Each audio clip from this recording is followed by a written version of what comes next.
श्रीमान् सनः प्रभुः तरुणौ रूपसम्पन्नौ सुकुमारौ महाबलौ पुण्डरीकविशालाक्षौ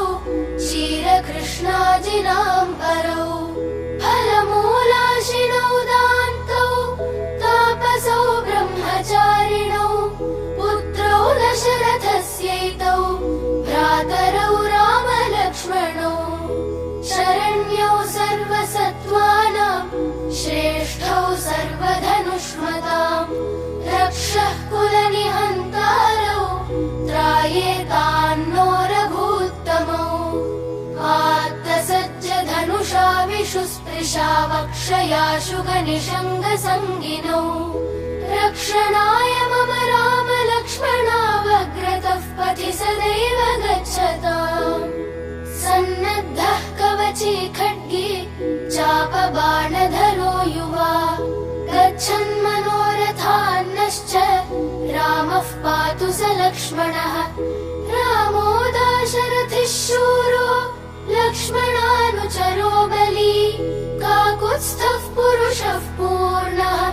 कौसल्येयो रघूत्तमः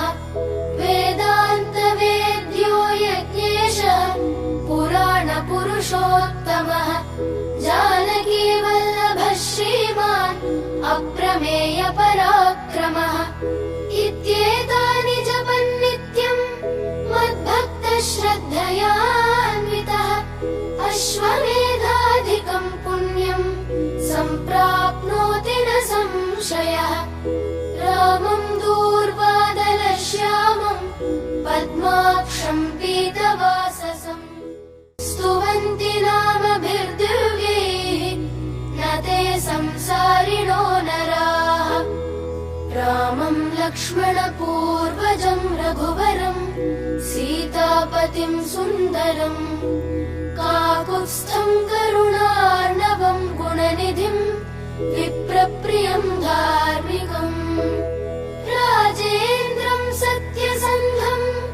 दशरथतनयम् श्यामलम् शान्तमूर्तिम् वन्दे लोकाभिरामम् रघुकुलतिलकम् राघवम् रावणारिम् रामाय रामभद्राय रामचन्द्राय वेधसे रघुनाथाय नाथाय सीतायाः पतये नमः श्रीराम राम रघुनन्दन राम राम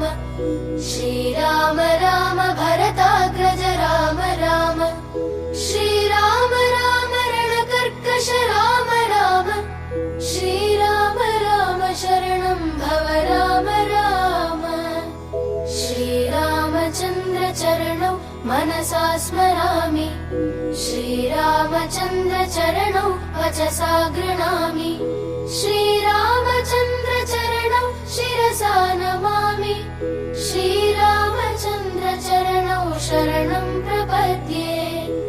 माता रामो मत्पिता रामचन्द्रः स्वामी रामो मत्सखा रामचन्द्रः सर्वस्वं मे रामचन्द्रो दयालुः नान्यं जाने नैव जाने न जाने दक्षिणे लक्ष्मणो यस्य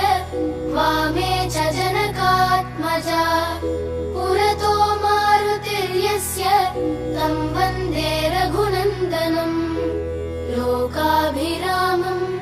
रणरङ्गधीरम् राजीवनेत्रम् रघुवंशनाथम्